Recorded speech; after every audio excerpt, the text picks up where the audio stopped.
Hello दोस्तों, मैं हूँ राकेश शर्मा और आप देख रहे हैं हमारा YouTube channel Zeal for maths. Students, इस वीडियो में आज हम नंबर सिस्टम की थर्ड क्लास लेने वाले हैं और हम यहाँ आज पढ़ेंगे इकाई का अंक।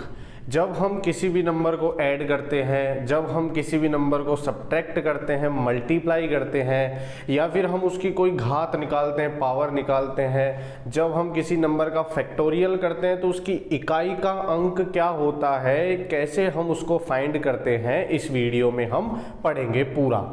जितने भी हमारे पास बेसिक्स हैं इकाई का अंक फाइंड करने के, जितने भी हमारे पास थ्योरी है यूनिट डिजिट फाइंड करने के, वो पहले हम करेंगे। उसके बाद हम कुछ क्वेश्चंस करेंगे और फिर हम एसएससी के जो भी प्रीवियस ईयर क्वेश्चंस हैं वो देखेंगे। ठीक है, अगर आपको ये वीडियो अच्छा लगे तो आप हमारे इस वीडियो को शेयर करें अपने फ्रेंड्स के साथ और हमारे चैनल को सब्सक्राइब करें। ठीक है, स्टार्ट करने से पहले मैं आपको बताना चाहता हूं कि मैं ये जो लेक्चर्स ले रहा हूं नंबर सिस्टम के, ये पूरे बेसिक से हमारे पास चल रहे हैं। स्टार्टिंग से पहले मैंने 2 वीडियो डाल दिए, इसके 3 वीडियो डेमो सहित मैंने इसके अपलोड कर दिए हैं। ठीक है, तो पहले आप वो वीडियोस देखें, उसके बाद आप तीसरे वीडियो पे आएँ, क्योंकि तीसरे वीडियो पे डायरेक्ट अगर आप आएंगे तो आपको कुछ नहीं समझ आएगा। ठीक है, तो आप पहले पुराने वीडियोस को देखकर आएं, फिर उसके बाद ये जो तीसरा वीडियो है वो देखें। ठीक है, तो आगे हम बढ़ते हैं कि हमारा इकाई का अंक और यूनिट डिजिट फाइंड करने के क्या क्या मेथड्स होते हैं, इसके क्या क्या बेसिक्स हैं, वो हम पढ़ने वाले हैं। और इससे पहले मैं आपको बता दूं कि जो हमारा सेकंड वीडियो था अंकों की संख्या ज्ञात करने का, उसमें भी हमने कुछ मेथड्स पढ़ लिए थे इकाई का अंक ज्ञात करने के। तो पहले आप वो पीछे वाला वीडियो देखें, फिर हम थर्ड वीडियो को आप देखें। ठीक है, तो चलिए करते हैं स्टार्ट आज का हमारा इकाई का अंक फाइंड करने के लिए फर्स्ट वीडियो। तो देखिए, सबसे पहला हमारा ये है कि अगर हम किसी भी नंबर को ऐड करते हैं, अगर हम नंबर्स को जोड़ते हैं, अगर हम नंबर्स को जोड़ते हैं तो उनके इकाई का अंक कैसे फाइंड किया जाता है ये आप जानते हैं। ठीक है, जैसे मैंने बात की कि मेरे पास सर एक नंबर है 78958। मैंने ये नंबर लिया। सर पहले तो मुझे ये बताओ कि इकाई का अंक इनमें से कौन सा है, यूनिट डिजिट कौन सा है, पहले ये हमें पता नहीं है। तो आप पहले ये बताएं कि इसमें इकाई का अंक कौन सा है, यूनिट डिजिट कौन सा है। तो आप हमेशा ध्यान रखें कि जो भी हमारे पास नंबर होता है उस नंबर का ये जो फर्स्ट डिजिट है, राइट साइड से जो हमारे पास दाईं तरफ से जो हमारा फर्स्ट डिजिट है, इसी को क्या कहा जाता है, इकाई का अंक कहा जाता है। इकाई का अंक कहा जाता है। राइट साइड से जो पहला अंक है, पहला डिजिट है, इसी को इकाई का अंक यूनिट डिजिट कहा जाता है। और ये यूनिट डिजिट फाइंड करने के जो भी तरीके, ये हमारे बहुत काम आते हैं, क्योंकि कभी कभी होता क्या है कि हम बहुत बड़ा क्वेश्चन सॉल्व करते रहते हैं, उसको मल्टीप्लाई करने के बजाय, पूरा ऐड करने के बजाय, कभी कभी ऑप्शन में क्या होता है कि इकाई का अंक सबका अलग अलग होता है। हमेशा तो नहीं होता, लेकिन कभी कभी हमारे पास इकाई का अंक अलग होता है। तो केवल हम पूरे नंबर को मल्टीप्लाई करने के बजाय, पूरे नंबर को ऐड करने के बजाय, हम केवल क्या देख सकते हैं, इकाई का अंक देखकर उसका आंसर लिख सकते हैं, उसका आंसर टिक कर सकते हैं। तो यहाँ पर हमारे पास अलग अलग मेथड्स हैं इकाई का अंक फाइंड करने के, तो वो हम देखते हैं। तो सबसे पहले मैंने बताया कि राइट साइड से जो हमारा पहला अंक होता है उसको हम इकाई का अंक बोलते हैं। अगर हम किसी भी नंबर को ऐड करते हैं, जोड़ते हैं, जैसे मैंने लिखा 785 प्लस 972 प्लस 1024 प्लस 567, कि सर हमें इनको ऐड करना है। हमारे पास ऑप्शन है, ऑप्शन में मान लो आपके पास यूनिट डिजिट यहाँ पर दे रखी हो, आपके पास यूनिट डिजिट आपको गिवन है कि सर यूनिट डिजिट हमें गिवन है, सबकी अलग अलग यूनिट डिजिट है, तो सबको ऐड करने की, आपको पूरा ऐड करने की जरूरत ही नहीं है। आपको केवल क्या करना है, यूनिट डिजिट को ऐड करना है। यूनिट डिजिट कौन सी, यहाँ हमारे पास है 5, यहाँ हमारे पास है 2, यहाँ हमारे पास है 4 और यहाँ हमारे पास है 7। आप इनको ऐड करें, क्या होगा ऐड करने पर 5 और 2 7, 7 और 4 11, 11 और 7 18। तो देखिए 18 की यूनिट डिजिट क्या आ गई, 8 आ गई हमारे पास। मतलब जिस ऑप्शन में हमारे पास यूनिट डिजिट 8 है उस ऑप्शन को आप टिक लगा दें। ठीक है, तो ऐसा हमारे पास क्या होता है, यूनिट डिजिट फाइंड करने का फायदा होता है और इसके मेथड्स अगर हमें पता हो तो उसका भी हमें फायदा होता है। और उसके अलावा कभी कभी एसएससी में जैसे हमारे पास CHSL है, CGL है, CGL मेंस है, CPO है, उसमें डायरेक्ट यूनिट डिजिट का भी क्वेश्चन आता है कि हमें कुछ नंबर दे देगा और पूछेगा कि इसका इकाई का अंक क्या है, यूनिट डिजिट क्या है बताएं। ऑप्शन में हमारे पास ऑप्शंस आ जाएंगे। तो ऐसे क्वेश्चंस भी हम आज करने वाले हैं। तो ये मैंने आपको बताया ऐड करने के क्या तरीका है। ऐड आप केवल किसको करें, यूनिट डिजिट फाइंड करने के लिए केवल और केवल इकाई के अंक को हमें ऐड करना है। जैसे मैंने कहा सर बड़ा नंबर आप लें, तो मैंने बड़ा नंबर लिया, ठीक है, मैंने ये बड़ा नंबर लिया, मैं थोड़ा बड़ा नंबर ले रहा हूँ, ठीक है सर, ये मैंने बड़े बड़े नंबर ले लिए। अब इसके यूनिट डिजिट बताएं, तो सर मैंने देखा कि इसका यूनिट डिजिट 7 है, मैंने 7 लिया, इधर से यूनिट डिजिट 8 है तो 8 लिया, इधर से यूनिट डिजिट 5 है तो मैंने 5 भी ले लिया। यहाँ यूनिट डिजिट क्या होगा, 7 और 8 15 और 5 20, और 20 का यूनिट डिजिट क्या होता है 0, तो यहाँ से हमारे पास इकाई का अंक क्या आ जाएगा, 0 आ जाएगा। उम्मीद है ये जो मैंने एडिशन का आपको यूनिट डिजिट बताया है ये आपको समझ में आया होगा। और हो सकता है ज़्यादातर जो बच्चे हैं, ज़्यादातर जो हमारे दोस्त हैं उनको सबको आता होगा, लेकिन फिर भी अगर हम थ्योरी कर रहे हैं स्टार्टिंग से तो आपको आना ज़रूरी है। ठीक है, तो चलिए एक बार इसको लिख लें। मैंने जैसा कि आपको कहा है आप एक नोटबुक लें और उसमें नोट्स बनाते रहें साथ के साथ, और आप इन नोट्स को साथ रखें क्योंकि जब भी आपका एग्ज़ाम होगा तो रिवीजन में आपके ये काम आने वाले हैं। चलिए बढ़ते हैं। जो एडिशन था वो हमारे पास नॉर्मल होता है, ये हमने एडिशन का जो है यूनिट डिजिट देख लिया। अब हम एडिशन के बाद में दूसरा हमारे पास ऑपरेशन आता है सब्ट्रैक्शन। सब्ट्रैक्शन मतलब होता है माइनस करना, मतलब घटाना। तो जब हम घटाते हैं तो इकाई का अंक क्या होता है, जैसे मैंने लिखा कि आप 785 में से 91 सर घटाएं, तो हम घटा तो लेंगे, पूरा माइनस तो कर देंगे कि सर हम माइनस कर लेंगे। तो कभी कभी क्या होता है, जैसा मैंने आपको कहा कि कभी कभी हमारा आंसर इकाई के अंक से ही पता चल जाता है। तो मैंने कहा कि 5 इकाई का अंक यहाँ पर है और इसमें मैंने माइनस किया इसका इकाई का अंक 1, तो हमारे पास इसका यूनिट डिजिट कितना आ गया, 4 आ गया। तो जब भी आप इसमें से इसको माइनस करेंगे, देखिए जैसे हमने माइनस किया 5 - 1 4, 8 - 9 18 - 9 9 हो जाएगा, और यहाँ हमारे पास 6 बचेगा। तो देखो इकाई का क्या आ रहा है, 4 आ रहा है। ठीक है, जैसे मैंने एक क्वेश्चन और लिया, थोड़ा हम बड़ा नंबर लेते हैं, 7 8 9 0 4 5 -3 6 2 1 8 मैंने ये लिया। सर यहाँ पर इकाई का अंक कितना है, 5, यहाँ इकाई का अंक कितना है, 8। अब आप कहेंगे कि सर 5 में से तो 8 माइनस ही नहीं होता है। आप कहेंगे सर 5 में से तो 8 माइनस ही नहीं होता है। तो हम क्या करेंगे कि जो हमारा पहला डिजिट है या पहला ये जो पहले नंबर का यूनिट डिजिट है इसके आगे आप 1 लगा दें, क्योंकि हम इधर से कैरी ले लेते हैं, इधर से उधार ले लेते हैं, तो हमारे पास ये 15 बन जाएगा। और अब आप 15 में से 8 क्या कर सकते हैं, माइनस कर सकते हैं। तो 15 में से 8 गए, कितने बचे, 7। तो जब आप इसमें से इसको माइनस करेंगे तो यूनिट डिजिट क्या आएगा, 7 आएगा। जैसे मैंने एक नंबर और लिया, ऐसा ही ये कैरी लेने वाला, उधार लेने वाला एक क्वेश्चन और करते हैं। जैसे मैंने सर ये लिया 8900 में से माइनस करना मुझे 4598। अब क्या करें सर, तो देखो यहाँ पर इकाई का अंक है 0 माइनस, यहाँ पर इकाई का अंक है 8, तो सर 0 में से तो 8 माइनस नहीं होता। तो कोई बात नहीं, हम क्या करेंगे, 0 से पहले 1 लगा देंगे, 10 बना देंगे, तो 10 में से 8 गया, कितना बचा, 2। तो ये हो गया हमारे इसको सब्ट्रैक्ट करने के बाद में इकाई का अंक। तो ये उम्मीद है एडिशन और सब्ट्रैक्शन जो था वो बिल्कुल इजी है, तो हम इसको देखेंगे। अब जैसे मान लो मेरे को क्या करना है, ऐसे नंबर आ जाए जिसमें एडिशन भी आ जाए सब्ट्रैक्शन भी आ जाए, तो क्या करें, तो देखना ध्यान से हमें क्या करना है। जैसे मैंने लिया एक 784 प्लस 910 माइनस 544, ये मुझे करना है। अब मैंने आपको कहा कि पहले आप एडिशन करो, तो एडिशन हमारे पास इसका इकाई का अंक 4 है, इसका इकाई का अंक 0 है, इसके इकाई का अंक 4 है।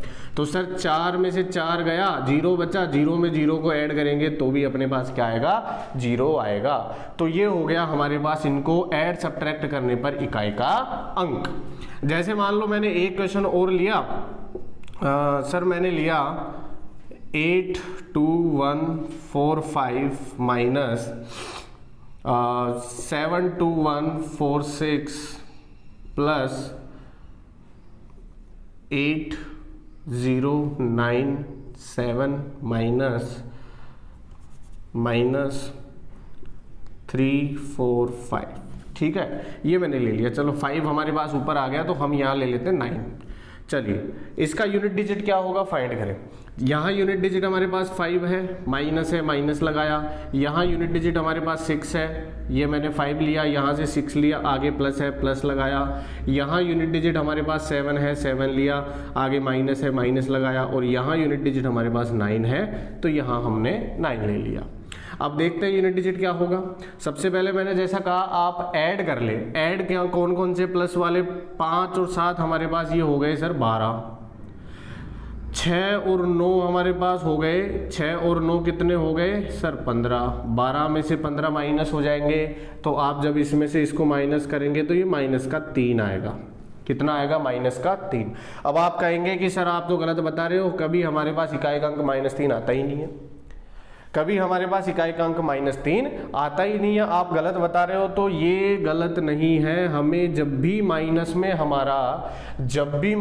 हमारा इकाई का अंक आ जाए तो उसको आप 10 में से माइनस कर दें। किस में से माइनस करना है, 10 में से माइनस करना है। जब भी हमारा माइनस में इकाई का अंक आ जाए तो उसको किस में से माइनस कर देते हैं, 10 में से माइनस कर देते हैं। तो 10 में से 3 गए, कितना इकाई का अंक आ गया, 7। तो जब आप इसको पूरे को सॉल्व करेंगे, प्लस माइनस करेंगे, तो हमारे पास जो भी नंबर आएगा वो क्या आएगा, 7 आएगा, यूनिट डिजिट 7 आएगा। ठीक है, तो स्टूडेंट्स उम्मीद है आपको ये समझ में आया होगा। एडिशन और सब्ट्रैक्शन में कैसे हम यूनिट डिजिट फाइंड करते हैं ये आपको समझ में आया होगा।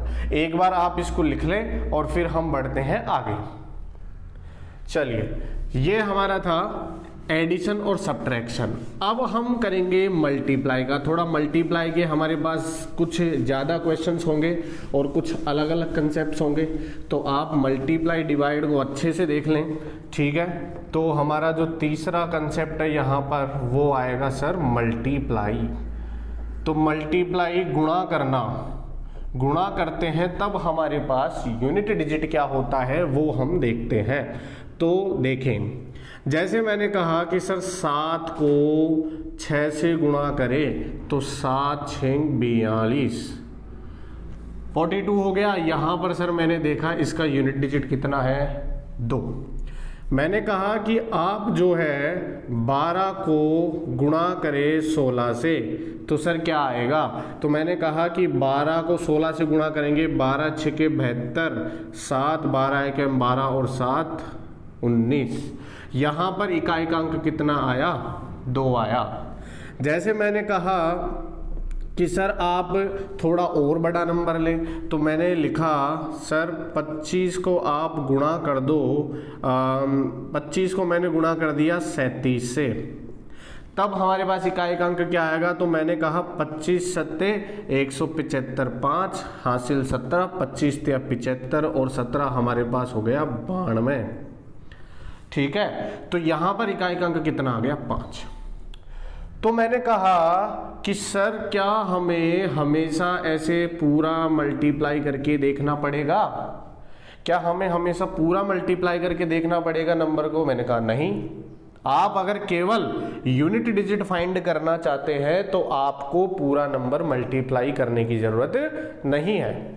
तो तो हम क्या करें, तो आप जब भी हमारे पास, जैसे ये तो केवल एक सिंगल डिजिट है तो हमें इसका पता चल गया, हम मल्टीप्लाई कर सकते हैं, लेकिन ये डबल डिजिट नंबर हो गया, तो अगर आपको इसका केवल और केवल यूनिट डिजिट इकाई का अंक ज्ञात करना है तो आप केवल क्या करें, इकाई के अंक को मल्टीप्लाई कर दें।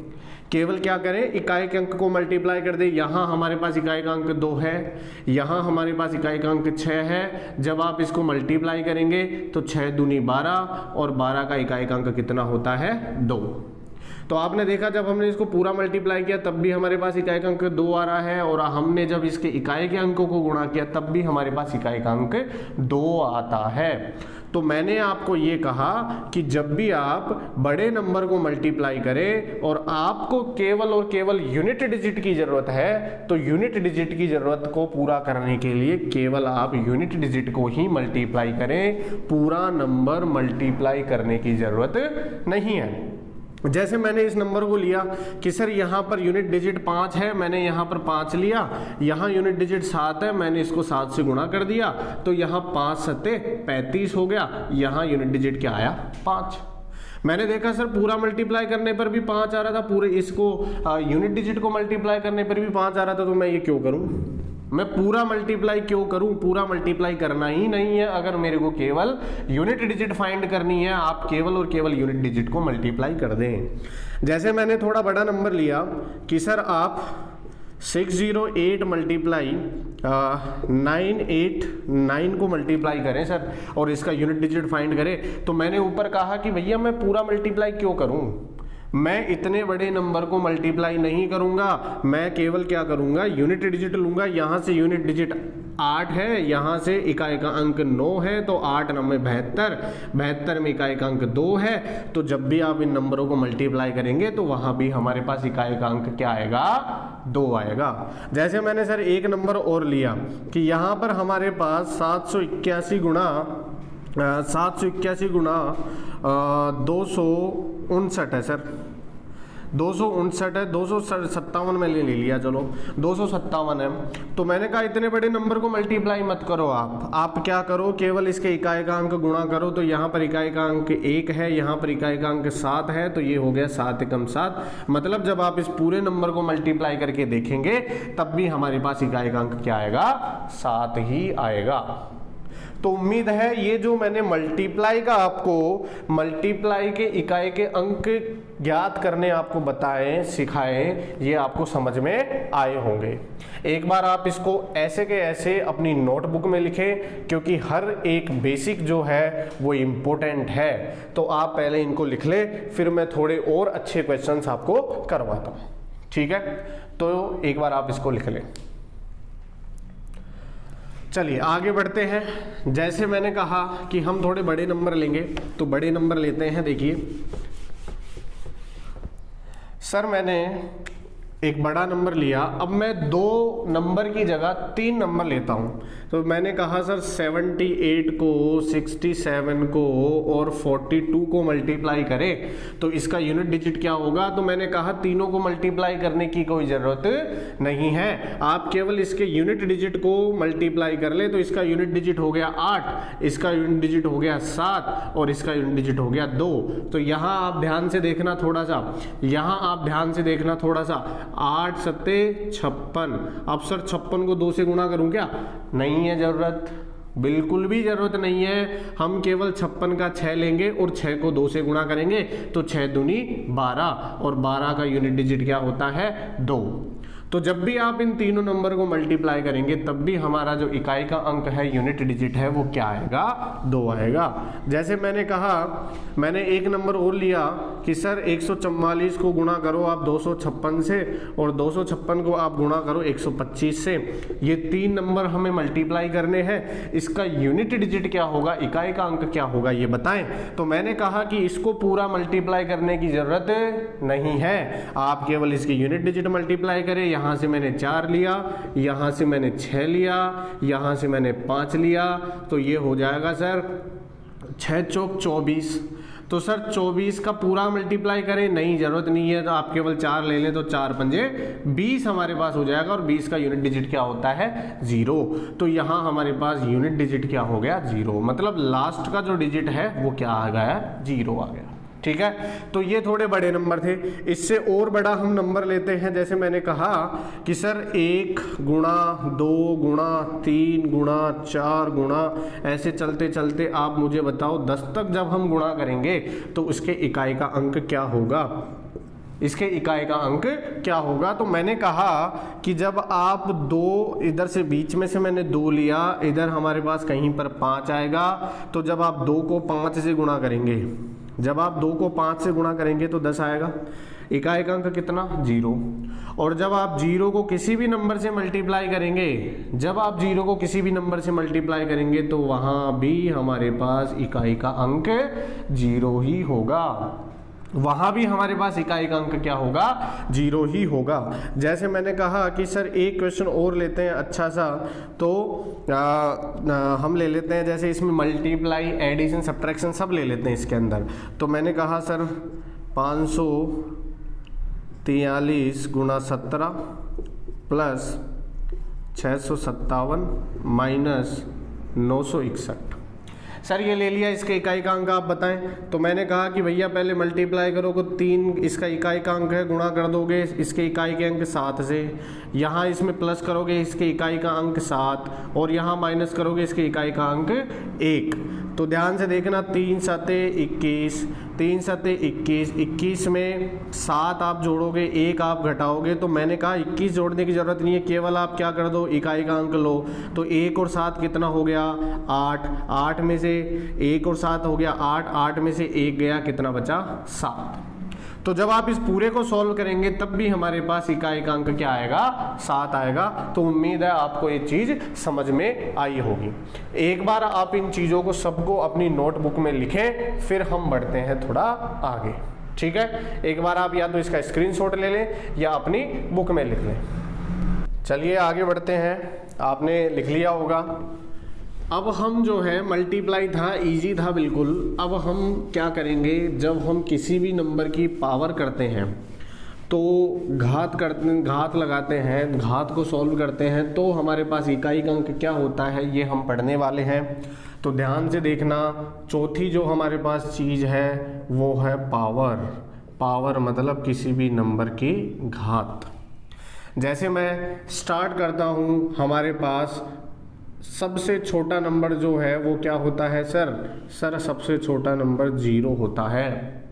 सबसे छोटा नंबर क्या होता है 0। 0 की मैं कोई भी घात लगाऊं, 0 की घात 1 आपने लगाई, चाहे आप 0 की घात 2 लगाओ, चाहे आप 0 की घात 3 लगाओ, मैं ये इकाई के अंक की बात कर रहा हूँ कि अगर किसी नंबर में इकाई का अंक 0 आ जाता है तो उसकी कोई भी घात हमारे पास आ जाए, उसकी कोई भी घात हमारे पास आ जाए तो वो घात भी हमेशा इकाई का अंक क्या देती है 0 देती है।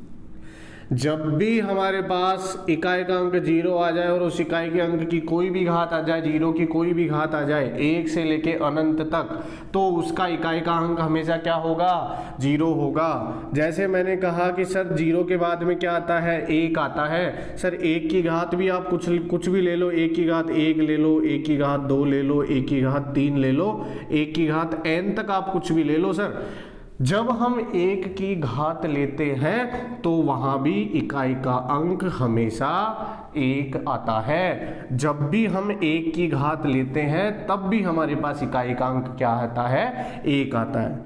उसके बाद में मैं सर आगे बढ़ूंगा, मैं केवल वो नंबर आपको बता रहा हूं जो पहले सेम रहते हैं, चेंज कभी भी नहीं होते। मैंने कहा कि सर आप जब 6 की घात लेंगे, मैंने कहा 6 की घात 6 होता है। सर मैंने कहा 6 की घात 2 36 होता है। सर मैंने कहा 6 की घात 3 216 होता है। और जैसे ही आप आगे बढ़ेंगे तो हमारे पास सभी में इकाई का अंक सर कितना आएगा 6 आएगा। मतलब आप 6 की घात कुछ भी लिखें, आप 6 की घात कुछ भी लिखें, आप 6 की घात कुछ भी लिखें तो यूनिट डिजिट हमेशा क्या आएगा, 6 ही आएगा। यूनिट डिजिट हमेशा क्या आएगा, 6 ही आएगा। आप 6 की पावर कुछ भी लिखें, हमेशा यूनिट डिजिट क्या रहेगा, 6 रहेगा। ठीक है, हमेशा यूनिट डिजिट क्या रहेगा, 6 रहेगा। तो मैंने आपको ये चीजें बता दी। क्या क्या बताया मैंने कि 0 की, 1 की और 6 की कोई भी घात हो, हमेशा 0 की घात 0 रहती है, 1 की घात 1 रहती है और 6 की घात 6 रहती है। अब हम बात करते हैं कि सर अगर ये सेम होते हैं तो बाकी के नंबर हमारे पास बचे, जैसे 2 है, 3 है, 4 है, 5 है, 7, 8, 9, इनका क्या होगा सर, तो उनका भी हम देखेंगे। एक बार ये जो है नहीं बदलने वाले नंबर है, नहीं बदलने वाले नंबर, ठीक है, जिनमें कोई चेंज नहीं होता है वो नंबर है। एक बार इनको आप लिख लें, फिर हम आगे बढ़ते हैं जिनमें चेंज होता है। ठीक है, तो चलिए आगे हम बढ़ेंगे कि हमारे पास जब 2 की घात होती है, 3 की घात होती है, 4 की घात होती है, तो हम कैसे फाइंड करते हैं। तो मैंने आपको यहाँ 3 बता दिए थे, चौथा हमारे पास है 2 की घात। मैंने कहा सर 2 की घात 1 जब आप लिखेंगे तो 2 आएगा। मैंने कहा सर जब 2 की घात 2 लिखेंगे तो 4 आएगा। 2 की घात 3 हमारे पास क्या होता है, 8 होता है। 2 की घात 4 क्या होता है, 16 होता है। 2 की घात 5 क्या होता है, 32 होता है।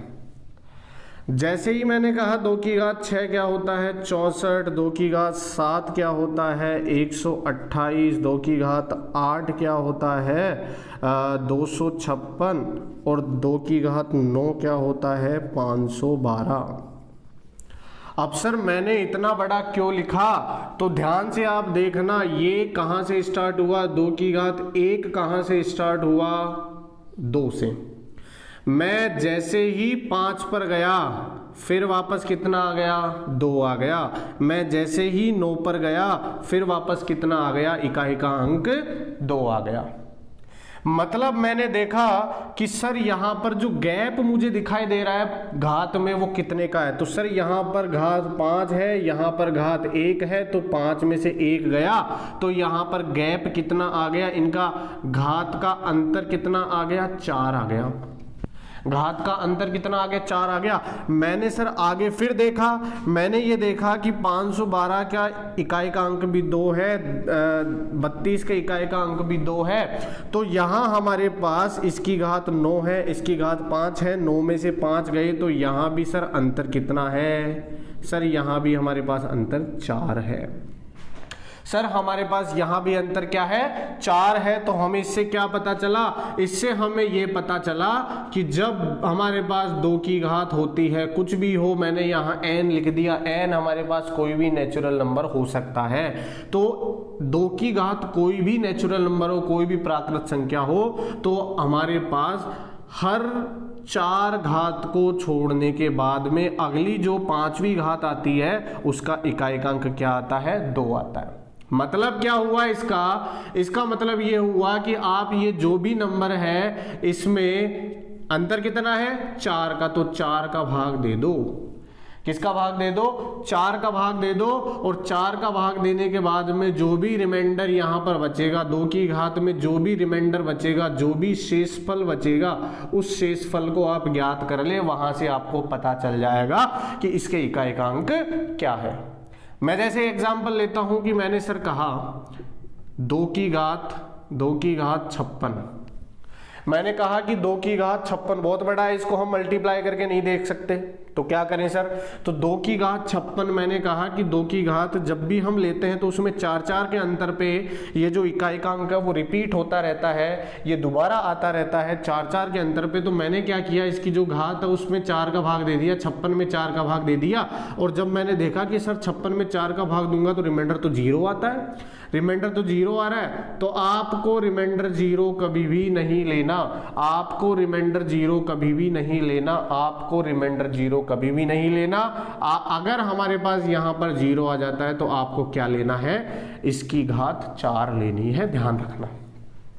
जब भी रिमाइंडर 0 आ जाए, जब भी इसमें इसका भाग देने पर शेषफल 0 आ जाए, तो आपको 2 की घात 0 नहीं लेनी है, आपको 2 की घात क्या लेनी है, 4 लेनी है, क्योंकि हर 4 नंबर के बाद में ये रिपीट हो रहा है। तो देखें ये 4 हमने क्यों लिया, क्योंकि इसकी घात में पूरा पूरा भाग चला गया, हम यहां तक है, अभी आगे वाले नंबर पर नहीं पहुंचे। इसलिए जब भी हमारे पास आ जाए कि पूरा पूरा ये भाग जा रहा है, शेषफल 0 हो रहा है, तो हम उस नंबर को क्या ले लेते हैं, घात 4 ले लेते हैं। और 2 की घात 4 हम सभी जानते हैं 16 होता है, और 16 का यूनिट डिजिट 6 होगा। 16 का यूनिट डिजिट क्या होगा, 6 होगा। जैसे मैंने एक नंबर और लिया सर 2 की घात 2 की घात सर मैंने 179 ले लिया, 2 की घात 179 ले लिया, इसका यूनिट डिजिट क्या होगा, तो मैंने आपको कहा कि आप पहले इसकी घात में 4 का भाग दें, आप पहले इसकी घात में किसका भाग दें, 4 का भाग दें। तो मैंने सर 179 में 4 का भाग दिया, तो रिमाइंडर कितना बचेगा, शेषफल कितना बचेगा, देखो 4 चौक 16 बचा 1, 4 चौक 16 और बचा 3, रिमाइंडर कितना बच रहा है, 3 बच रहा है।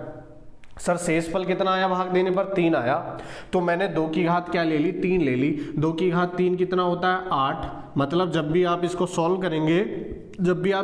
करेंगे, तो इसके इकाई का अंक क्या आएगा, 8 आएगा।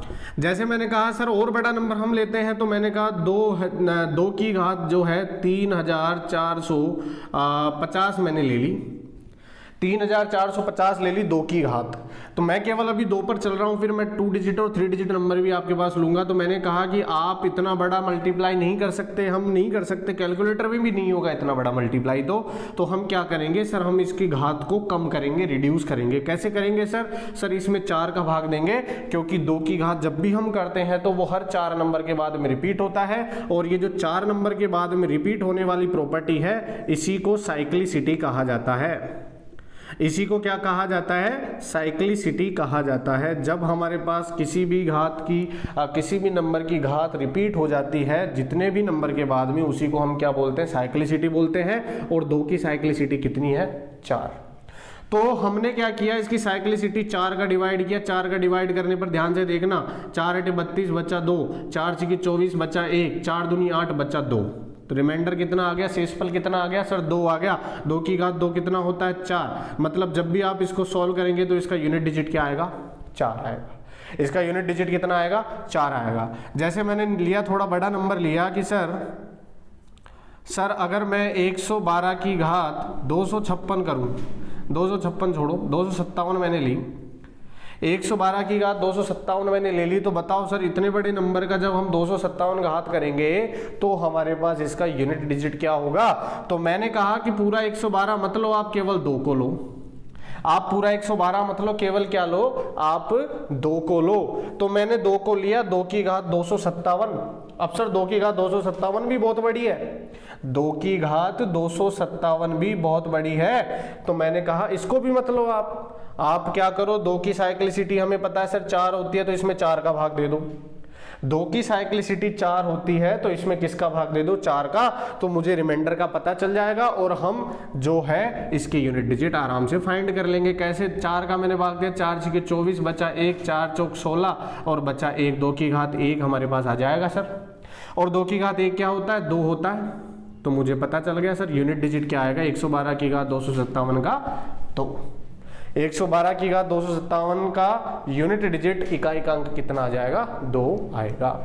तो उम्मीद है आपको ये थोड़ा बहुत समझ में आया होगा, और अगर नहीं आया तो मैं भी आपको और क्वेश्चंस करवाऊंगा। ये 2 के क्वेश्चंस है केवल, ये जो हमारे पास यूनिट डिजिट हमने फाइंड किया है वो केवल किसका है, 2 का है। आगे हम 3, 4, 5 और फिर 7, 8, 9 का भी करेंगे। एक बार आप इसको लिख लें, ठीक है। चलिए बढ़ते हैं आगे। अगला हमारे पास जो नंबर आएगा वो आएगा 3 का यूनिट डिजिट क्या होगा। जब हमारे पास इकाई का अंक 3 आ जाए और उसकी घात आ जाए कुछ भी, तो उससे यूनिट डिजिट क्या आएगा। तो मैंने कहा कि सर जब 3 की घात 1 लिखेंगे 3 आता है, जब सर 3 की घात 2 लिखते हैं 9 आता है, 3 की घात 3 लिखते हैं 27 आता है, 3 की घात 4 लिखते हैं 81 आता है, 3 की घात 5 लिखते हैं 243 आता है। अब मैंने फिर इसमें देखा कि सर 3 की घात 1 हमारे पास 3 था और ये 3 की घात 5 पर जाकर वापस क्या आ गया, 3 आ गया। 3 की घात 1 पर यूनिट डिजिट 3 था, इकाई का अंक 3 था और 3 की घात 5 पर जाकर वापस इकाई का अंक 3 आ गया। मतलब घात में अंतर कितना हुआ, यहाँ पर 5 था, यहाँ पर 1 था, 5 में से 1 गया, कितना अंतर आ गया घात में, घात में जो अंतर है, घात में जो अंतर है वो कितना आ गया, 4। क्योंकि 3 की आप घात लगातार अगर बहुत बड़ा नंबर लेते तो हर 4 घात के बाद में वो वापस रिपीट होता जाएगा और इसीलिए हम 3 की जो साइक्लिसिटी है, 3 की जो साइक्लिसिटी है उसको क्या बोलेंगे, 4 बोलेंगे। क्योंकि 3 की घात हर 4 घात के बाद में क्या हो जाती है, वापस रिपीट हो जाती है, वापस वही नंबर आ जाता है। जैसे 3 की घात 1 3 था तो 3 की घात 5 भी क्या आ गया, 3 आ गया। इसके क्वेश्चंस हम करते हैं। जैसे मैंने कहा कि हमारे पास अगर 3 की घात 101 आ जाए, 3 की घात 101 आ जाए तो इसका यूनिट डिजिट क्या होगा। तो मैंने कहा कि सर 3 की घात 101 में हमें इतना बड़ा नंबर तो मल्टीप्लाई करना नहीं आता है, तो हम क्या करेंगे, इसकी घात को हम क्या करेंगे, इसकी घात को कम करेंगे। कैसे कम करेंगे, इसकी साइक्लिसिटी, 3 की साइक्लिसिटी सर हम जानते हैं 4 होती है। 3 की साइक्लिसिटी कितनी होती है, 4। तो मैंने इसमें 4 का भाग दिया, रिमाइंडर देखा तो यहाँ पर हमारे पास क्या आ जाएगा, 4 दूनी 8 बचा 2, 4 पंजे 20 और बचा 1। इसका सर रिमाइंडर 1 आ गया और 3 की घात 1 का हमारे पास इकाई का अंक क्या होता है, 3 होता है। 3 की घात के इकाई का अंक क्या होता है, 3 होता है। जैसे मैंने सर एक नंबर और लिया, मैंने कहा कि 3 की घात 546 ले लो सर, 3 की घात 546 ले लो। तो 3 की घात 546 मेरे को आता नहीं है, इसलिए मैंने क्या किया, इसकी साइक्लिसिटी 4 का इसमें भाग दिया, 4 का भाग दूंगा, 4 एकम 4 बचा 1, 4 तिया 12 बचा 2 और 4 छके 24 बचा 2। तो 3 की घात 2 आ गया सर। रिमाइंडर आपको यहाँ लेना है, ध्यान रखना हमेशा। तो मैंने रिमाइंडर लिया, 3 की घात 2 आ गया। 3 की घात 2 कितना होता है, 9 होता है। 3 की घात कितना होता है, 2। 3 की घात 2 कितना होता है, 9 होता है। मतलब जब भी आप इसकी घात निकालेंगे तो यूनिट डिजिट कितना आएगा, 9 आएगा। तो उम्मीद है आपको समझ में आ रहा होगा। अगर आपको ये वीडियो पसंद आए तो शेयर करें और हमारे channel Zeal for maths SSC को सब्सक्राइब जरूर करें। जैसे मैंने कहा कि सर 243 की घात 243 आप लो और इसका यूनिट डिजिट मुझे बताओ। तो मैंने कहा कि आप 243 को पूरा मत लो, केवल 3 को ले लो, क्योंकि हमें इकाई का अंक ज्ञात करना, यूनिट डिजिट ज्ञात करना है, तो हम केवल यूनिट डिजिट को ही लेंगे। लेकिन ध्यान रखना, आप घात में यूनिट डिजिट नहीं ले सकते। आप घात में यूनिट डिजिट नहीं ले सकते। आपको घात में किसका भाग देना पड़ेगा, 4 का भाग देना पड़ेगा, क्योंकि 3 की साइक्लिसिटी कितनी होती है, 4 होती है। मैंने 4 का भाग दिया, 4 छके 24 बचा 0, 3 हमारे पास यहाँ रिमाइंडर आएगा। 3 क्या आ गया हमारे पास, ये रिमाइंडर आ गया। तो यहाँ 3 की घात 3 कितना होता है सर, 3 की घात 3 27 होता है और 27 का इकाई का अंक कितना हो जाएगा, 7। मतलब आप 243 की घात 243 करेंगे तब भी इकाई का अंक कितना आएगा, 7 आएगा। मैं एक एग्जाम्पल और लेता हूं थोड़ा बड़ा, कि सर मैंने लिखा 513 की घात 1027, 513 की घात 1027। सर इसका इकाई का अंक बताओ। मैंने कहा 513 में से तो 3 हमने इकाई का अंक ले लिया और इसकी घात में साइक्लिसिटी 4 होती है, 4 का भाग दिया, 4 दूनी 8 बचे 2, 4 पंजे 20 बचे 2, 4 छके 24 बचे कितने, 3। तो यहाँ पर 3 की घात 3 कितना हो जाएगा हमारे पास, 3 की घात 3 हो जाएगा 27 और 27 में इकाई का अंक क्या होता है, 7 होता है। ठीक है, ये हमारे पास क्या हो गया, इकाई का अंक आ गया। जैसे मैंने एक एग्जाम्पल और लिया, एक और हम बड़ा एग्जाम्पल लेते हैं सर 2133 का। हमें जो 1084 घात करनी है सर। 1084 घात करने पर मैंने कहा कि इसका केवल यूनिट डिजिट लो, तो मैंने 3 ले लिया। इसकी साइक्लिसिटी 4 का भाग घात में दे दो, तो 4 दूनी 8, 4 का भाग देने पर 0 आएगा रिमाइंडर। तो मैंने कहा 0 हम लेते ही नहीं है। मैंने पीछे आपको बताया कि रिमाइंडर 0 हम नहीं लेते हैं, जो इसकी साइक्लिसिटी है वही आ जाता है 0 की जगह। तो जैसे मैंने कहा कि 3 की साइक्लिसिटी 4 है, तो 0 की जगह क्या लेना पड़ेगा, हमें 4 लेना पड़ेगा। अगर आपके पास शेषफल 0 आ जाए तो उसकी घात 0 नहीं लेंगे, 0 की जगह क्या लेंगे, उसकी साइक्लिसिटी ही लेते हैं। समझ में तो आ रहा है ना आपको। तो यहां पर 0 की जगह मैंने 4 लिया और 3 की घात 4 सर कितना होता है, 81 होता है। और 81 का एकांक कितना हो गया, 1। तो जब आप इसकी घात ज्ञात करेंगे तो इसका इकाइकांक भी कितना आएगा, 1 आएगा। तो उम्मीद है ये जो हमने साइक्लिसिटी पढ़ी 3 की घात जब भी हमारे पास आ जाए ये आपको थोड़ा बहुत समझ में आया होगा। एक बार आप इसको लिख लें।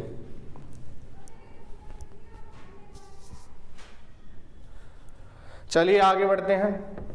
अब हमारे पास आएगा 4। अब हम किसके बारे में पढ़ेंगे, 4 के बारे में। तो ध्यान से देखना, 4 की जो साइक्लिसिटी है वो बहुत बहुत इंपॉर्टेंट है, क्योंकि ये एक शॉर्ट ट्रिक भी होता है इसका।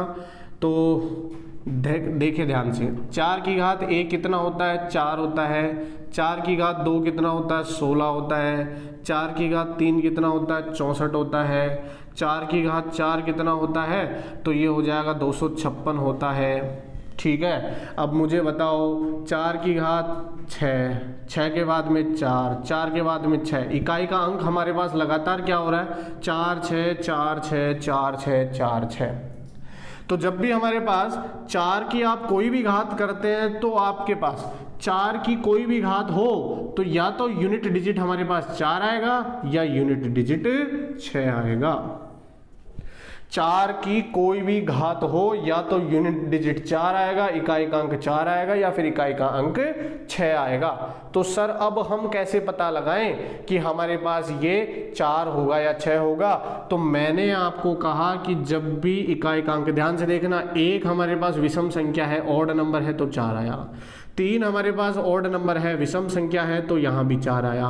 जब आप आगे 4 की घात 5 करोगे तो यहाँ भी क्या आएगा, 4 आएगा। तो मैंने सर यहाँ से देखा कि जब भी हमारे पास 4 की घात ऑड होती है, ऑड मतलब 4 की घात जब भी विषम होती है तो वहाँ पर इकाई का अंक भी क्या आता है, 4 आता है। और जब मैंने देखा 4 की घात इवन होती है, मतलब सम संख्या होती है, इवन होती है, सम संख्या होती है, तो वहां पर इकाई का अंक 6 आता है। जैसे देखो यहाँ पर 4 की घात 2 हमारे पास सम संख्या है तो यहाँ पर 6 आ गया, यहाँ पर 4 सम संख्या है तो यहाँ भी 6 आ गया। बहुत आसान है 4 का हमारे पास।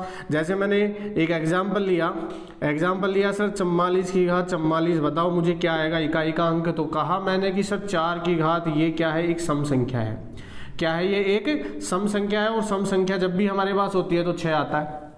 सम संख्या जब भी हमारे पास होती है 6 आता है। जैसे मैंने कहा कि सर 154 की घात 125 आप करो, तो मैंने कहा पूरा करने की जरूरत नहीं है, केवल आप इकाई का अंक को देख लो 4 को। मैंने देखा 4 की घात 125 है और ये विषम है, और जब भी 4 की घात विषम होती है तो सर मैं जानता हूं इसका इकाई का अंक क्या होता है, 4 होता है।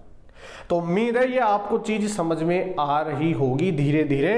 तो आगे आप इसको लिखते रहें और खुद भी प्रैक्टिस करते रहें। मैं इसके क्वेश्चंस आपको करवाऊंगा, अच्छे क्वेश्चंस करवाऊंगा जो एसएससी सीजीएल मेंस में भी आ चुके हैं, वो क्वेश्चंस भी हम यहाँ करेंगे। ठीक है, तो आगे बढ़ते हैं। हमारा जो अगला नंबर है 5। तो 5 का देखो, 5 का जो हमारे पास होता है कि आप 5 की कोई भी घात लिखें, ये भी 5 में अनचेंज में आप इसको लिख सकते हैं। 5 की घात 1 भी 5 होता है, 5 की घात 2 में भी इकाई का अंक 5 आता है, 5 की घात 3 में भी हमारे पास इकाई का अंक 5 आता है, 5 की घात 4 में भी हमारे पास इकाई का अंक 5 आता है। तो जब भी हमारे पास 5 की कोई भी घात हो, कोई भी प्राकृत संख्या हो, तो इकाई का अंक हमेशा क्या रहता है, 5 रहता है। तो जो मैंने पहला बताया वो अनचेंज वाला, जिसमें कोई चेंज नहीं होता, तो उसमें आप 5 को भी लिख लें। वहां पर हमारे पास 5 भी आ जाएगा, क्योंकि 5 की कोई भी प्राकृत संख्या अगर घात होती है तो उसके इकाई का अंक भी क्या होता है, 5 ही होता है। ठीक है, आगे बढ़ते हैं। आगे हमारे पास आएगा, हमने 6 पीछे पढ़ लिया था, अब लेंगे हम 7 को, कि जब भी हमारे पास इकाई का अंक 7 आ जाए और उसकी कोई भी घात आ जाए तो हम क्या लेंगे। तो ध्यान से देखें, हमारे पास अगला है 7।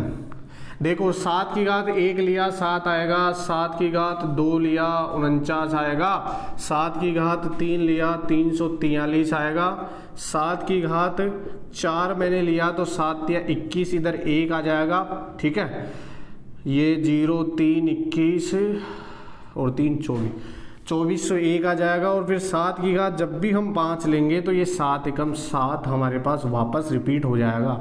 तो मैं एक बार इसको मल्टीप्लाई करके लिख देता हूँ, 7 चौक 28, 2 14 16, ये आ गया। तो यहाँ आप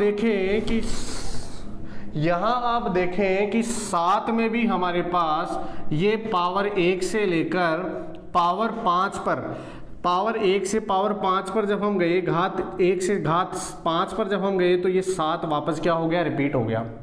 7 वापस क्या हो गया, रिपीट हो गया। मतलब यहाँ भी हमारे पास जो घात का अंतर है वो कितना आ रहा है, 4 आ रहा है। तो आप कह सकते हो कि 7 की साइक्लिसिटी भी सर कितनी होती है, 4 होती है। 7 की साइक्लिसिटी भी कितनी होती है, 4 होती है। जैसे मैंने एग्जाम्पल लिया कि सर आप मुझे बताओ 7 की घात अगर मैं 66 लिखूं, 7 की घात 66 लिखूं तो इसके इकाइकांक क्या होगा। तो मैंने कहा कि 7 के इकाइकांक ज्ञात करने के लिए आप इसकी घात में 4 का भाग दे दो, क्योंकि 7 की साइक्लिसिटी क्या है, 4 है।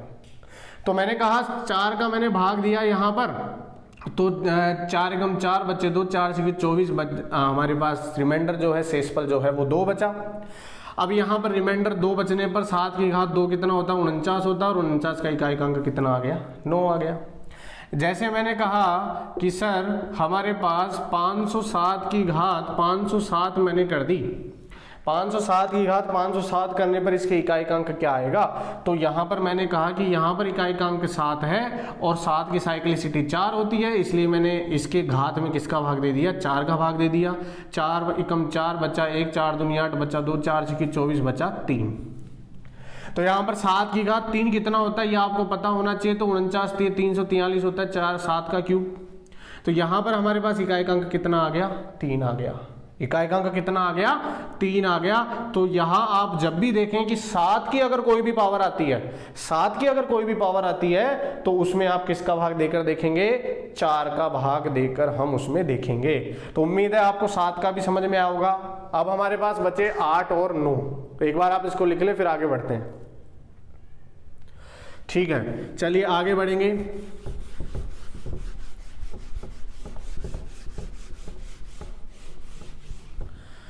देखिए हमारे पास अगला है 8 की घात। 8 की घात 1 कितना होता है सर, 8 होता है। 8 की घात 2 कितना होता है, 64 होता है। 8 की घात 3 कितना होता है, 8 की घात 3 512 होता है। 8 की घात 4 कितना होता है, तो 8 दूनी 16, 1 9 40, ये हो गया। 8 की घात 5 कितना होता है, 8 ये हो गया 48, 8 नाम 72, 76 और 8 चौक 32, ये हो गया सर। मैंने देखा सर 8 की घात 1 भी 8 होता है, 8 की घात 5 भी 8 होता है। कहने का मतलब यहाँ भी हमारे पास अंतर कितना आ गया, घात में 4। तो हम कहेंगे 8 की साइक्लिसिटी भी कितनी होती है, 4 होती है। 8 की साइक्लिसिटी भी क्या होती है, 4 होती है। जैसे मैंने कहा कि सर जब हम 1028 की घात 1029 करेंगे तो क्या होगा। मैंने कहा कि इसका इकाइकांक ले लो, 8 हो गया। इसकी साइक्लिसिटी 4 है, इसलिए इसमें 4 का भाग दे दो। तो 4 का भाग देने पर 4 दूनी 8 बचा 2, 4 पंजे 20 बचा 2, 4 सत्ते 28 बचा 1। 8 की घात 1 कितना होता है, 8 होता है। तो इसके इकाइकांक कितना हो जाएगा, 8 हो जाएगा। इसके इकाइकांक कितना हो जाएगा, 8 हो जाएगा। ठीक है, तो ये हमारे पास साइक्लिसिटी 4 वाला था। मैं एक बार इसके एग्जाम्पल कम लेते हुए मैं आगे 9 का भी बता देता हूँ। एक बार आप इसको लिख लें, स्क्रीनशॉट ले लें जल्दी से। ठीक है, चलिए आगे हम बढ़ेंगे। आगे हमारे पास जो है लास्ट नंबर जो है वो 9 आता है, क्योंकि 0 से लेके 9 तक के हमें पढ़ने होते हैं। तो ये 9 की घात 1 9 होता है, 9 की घात 2 हमारे पास 81 होता है, 9 की घात 3 हमारे पास 729 होता है, 9 की घात 4 हमारे पास यहाँ भी 1 आएगा, 9 नाम 81, 8 26 2 65। ठीक है, तो यहाँ आप देखेंगे कि हमारे पास 9 1 फिर 9 1 9 1 चलता रहता है। तो मैंने कहा कि जब भी आप 9 की घात कुछ भी लेते हैं, कोई भी प्राकृत संख्या लेते हैं, या तो 9 आएगा या 1 आएगा, या तो 9 आएगा या 1 आएगा। अब सर 9 कब आएगा, तो मैंने कहा कि सर जब 9 की घात विषम नंबर आ जाए, 9 की घात ऑड नंबर आ जाए तो इसके इकाइकांक 9 होगा। और 9 की घात जब भी सम आ जाए, इवन नंबर जब भी हमारे पास आ जाए तो इसके इकाइकांक कितना होगा, 1 होगा। ठीक है, तो आपको पूरा मल्टीप्लाई करने की जरूरत नहीं है। जैसे मैंने कहा कि सर 19 की घात 324 कितना होगा, मैंने कहा कि 9 की घात है, 9 की घात सम संख्या है, तो 9 की घात सम संख्या आने पर इकाइकांक क्या होता है, 1 होता है। मैंने कहा कि सर 259 की घात 259 अगर हम ले लें तो मैंने देखा कि इसका इकाइकांक 9 है और इसकी घात जो है विषम संख्या है, तो विषम संख्या जब भी होता है तो इकाइकांक कितना होता है, 9 होता है। तो ये हमारे पास सभी हो गए। किसी भी नंबर की अगर घात आती है, किसी भी नंबर की अगर घात होती है तो उस घात का हम कैसे इकाइकांक ज्ञात करते हैं ये हम देख लेते हैं।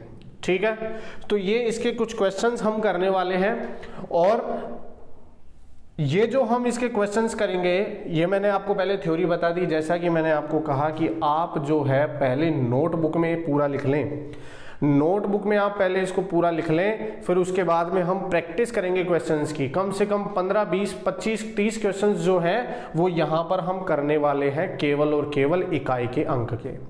मैं यहाँ पर कुछ खुद के क्वेश्चंस भी आपको दूंगा और उसके बाद में प्रैक्टिस के बाद में हम प्रीवियस ईयर क्वेश्चंस भी करेंगे, जो कि SSC, CHSL, CGL, CGL mains, CPO या फिर हमारे पास बैंक, रेलवे, किसी में भी अगर क्वेश्चंस आए हुए हैं तो उसके हम ये जो इकाई के अंक ज्ञात करने वाले क्वेश्चंस है वो करेंगे। ठीक है, तो एक बार आप इसको लिख लें और अपनी नोटबुक में आप इसको लिखें जल्दी से। ठीक है, आगे हम बढ़ते हैं। अगला हमारा और लास्ट जो इकाइकांक ज्ञात करने का तरीका है वो है फैक्टोरियल। फैक्टोरियल क्या होता है, फैक्टोरियल देखेंगे। सबसे पहले हमारा 5वां जो नंबर है वो है फैक्टोरियल का। ठीक है, फैक्टोरियल। तो ध्यान से देखें, फैक्टोरियल को हम 2 तरीके से दर्शा सकते हैं। एक तो इस तरीके से हम यहाँ पर कोई भी नंबर लिखें, ये फैक्टोरियल होता है, इसको हम फैक्टोरियल n बोलेंगे, और इसको हम इस तरीके से भी लिख सकते हैं। तो ये 2 तरीके हैं फैक्टोरियल लिखने के, ये भी फैक्टोरियल है, ये भी फैक्टोरियल है। बोलेंगे क्या सर, इसको हम फैक्टोरियल n बोलेंगे, इसको भी हम फैक्टोरियल n बोलेंगे। सर मतलब क्या होता है इसका, तो इसका मतलब ये होता है कि जब भी आप किसी भी नंबर का फैक्टोरियल लेते हैं, जब भी आप किसी भी नंबर का फैक्टोरियल लेते हैं तो उतने नेचुरल नंबर, उतनी प्राकृत संख्याओं का गुणनफल होता है, उनका प्रोडक्ट होता है। जैसे मैंने कहा कि सर फैक्टोरियल 4 का क्या मतलब है, तो मैंने कहा कि भैया प्राकृत संख्या कहाँ से स्टार्ट होती है, नेचुरल नंबर कहाँ से स्टार्ट होते हैं, 1 से। तो 1 से लेकर 4 तक की संख्याओं का क्या कर दो, गुणा कर दो। 1 से लेकर 4 तक की संख्याओं का गुणा कर दो। जैसे मैंने कहा कि सर फैक्टोरियल 7 का क्या मतलब है, तो फैक्टोरियल 7 का मतलब है 1 से लेकर 7 तक की संख्याओं का गुणा कर दो, तो ये हमारे पास क्या हो जाएगा, फैक्टोरियल 7 हो जाएगा। जो भी इसका आंसर आएगा वो फैक्टोरियल 7 होगा। जैसे मैंने कहा कि सर फैक्टोरियल 19 क्या होगा, तो मैंने कहा सर 1 से लेके 19 तक के जितने भी नंबर हैं उनको सबको गुणा कर दो, तो वो फैक्टोरियल 19 हो जाएगा। ठीक है, तो यहां हमारे पास क्या होता है, फैक्टोरियल के भी क्वेश्चंस आते हैं कि फैक्टोरियल जब भी हम किसी भी नंबर का निकालते हैं तो उसकी यूनिट डिजिट क्या होती है, इकाई का अंक क्या होता है, वो भी हमें आना चाहिए। तो हम देखते हैं, ध्यान से देखना इकाई का अंक कैसे ज्ञात करेंगे। मैं 1 से निकालता हूं, फैक्टोरियल 0 और फैक्टोरियल 1, ये दोनों का क्या होता है, गुणनफल 1 होता है। फिर लेंगे फैक्टोरियल 2, फैक्टोरियल 2 का मतलब 1 गुणा 2 कितना हो गया, 2, इसका इकाई का अंक 2 हो गया। फिर लेंगे 3 को, तो ये 1 गुणा 2 गुणा 3, तो ये हो जाएगा 3 दूनी 6। फिर लेंगे सर हम 4 को, तो 1 गुणा 2 गुणा 3 गुणा 4, तो ये हो जाएगा सर 6 चौक 24। फिर लेंगे हम 5 को, तो यहाँ पर 1 गुणा 2 गुणा 3 गुणा 4 गुणा 5, तो यहाँ पर हो जाएगा 120। फिर हम लेंगे 6 को, तो 1 2 3 4 5 और 6 तक जब हम गुणा करेंगे तो ये हो जाएगा 720। अब आप देख रहे होंगे कि जब मैंने 0 1 का लिया तो इकाई का अंक 1 आया, 2 का इकाई का अंक 2 आया, फैक्टोरियल 3 का 6 आया, फैक्टोरियल 4 का 4 आया, और फैक्टोरियल 5 का 0 और फैक्टोरियल 6 का भी 0। लेकिन जैसे ही हम आगे बढ़ते रहेंगे तो यहाँ पर हमेशा इकाई का अंक क्या आ जाएगा, 0 आ जाएगा। हमेशा इकाई का अंक क्या रहेगा, 0 रहेगा। क्यों हुआ सर ऐसा, तो आप ध्यान से देखें, जब भी हम फैक्टोरियल 5 की बात करेंगे तो फैक्टोरियल 5 में 2 भी आएगा, फैक्टोरियल 5 में 5 भी आएगा, तो 2 को और 5 को गुणा करने पर क्या आता है, 2 पंजे 10। 2 को और 5 को गुणा करने पर क्या आता है, 10। तो 10 का इकाई, 10 को किसी भी नंबर से गुणा करते हैं तो वहां पर इकाई अंक क्या होता है, 0। 10 को किसी भी नंबर से गुणा करते हैं तो इकाई अंक क्या होता है, 0। तो यहां पर हमेशा जब भी आप आगे चलते रहेंगे तो वहां पर 2 भी आएगा, 5 भी आएगा, क्योंकि 5 और 5 से बड़े नंबर अगर आप लेते हैं तो 2 और 5 आता है, और 2 और 5 को गुणा करेंगे तो इकाई अंक हमेशा क्या आएगा, 0 आएगा। तो यहां पर हमारे पास इंपॉर्टेंट चीज ये है कि फैक्टोरियल 5 और फैक्टोरियल 5 से बड़े, 5 से अधिक कोई भी अगर नंबर होते हैं फैक्टोरियल में तो उनके इकाई का अंक क्या होता है, 0 होता है। इकाई का अंक क्या होता है, 0 होता है। ठीक है, एक बार आप इसको लिख लें, फिर इसके हम क्वेश्चंस करते हैं। चलिए आगे बढ़ेंगे। देखिए हमारे पास जो फैक्टोरियल है वो एक तो डायरेक्ट आपको फैक्टोरियल पूछ सकता है, तो मैंने आपको बता दिया कि ये हमारे पास फैक्टोरियल 5 या 5 से बड़े हो गए तो 0 हो जाएगा। जैसे मैंने एक क्वेश्चन लिखा कि sir factorial 1 plus factorial 2 plus factorial 3 plus factorial 4 plus, ऐसे करते करते मैंने लिखा फैक्टोरियल 10 तक। इनका इकाई का अंक आप बताओ सर। तो मैंने कहा कि सर 1 का इकाई का अंक 1 होता है, प्लस 2 का इकाई का अंक 2 होता है, प्लस 3 का इकाई का अंक 6 होता है, जैसे मैंने अभी पीछे आपको बताया था, प्लस 4 का इकाई का अंक हमारे पास कितना होता है, 24। 24 का इकाई का अंक कितना हो गया, 4 हो गया। और फिर जैसे आप 5 या 5 से आगे बढ़ेंगे तो 0 0 0 चलता रहेगा। 5 या 5 से आगे 0 0 चलता रहेगा। इनको जोड़ो, 1 और 2 3 और 6 9 और 4 13। 13 का इकाई का अंक 3, और 3 में किसी भी 0 को अगर हम जोड़ेंगे तो यहाँ भी हमारे पास इकाई का अंक क्या आ जाएगा, 3 आ जाएगा। तो ऐसे ही क्वेश्चंस हम करने वाले हैं अगले वीडियो में। इकाई के अंक के जितने भी हमारे पास एक तो प्रीवियस ईयर्स क्वेश्चंस है वो भी हम करेंगे, और हमारे कुछ अच्छे क्वेश्चंस जो आ सकते हैं आने वाले एग्जाम्स में वो भी हम करेंगे। ठीक है दोस्तों, अगर आपको ये वीडियो पसंद आया तो हमारे चैनल जील फॉर मैथ्स को सब्सक्राइब करना ना भूलें, और अगर आपको ये वीडियो लेक्चर अच्छा लगा तो आप अपने फ्रेंड्स के साथ इसको शेयर करें और हमारे वीडियो चैनल को लाइक करें। ठीक है, धन्यवाद।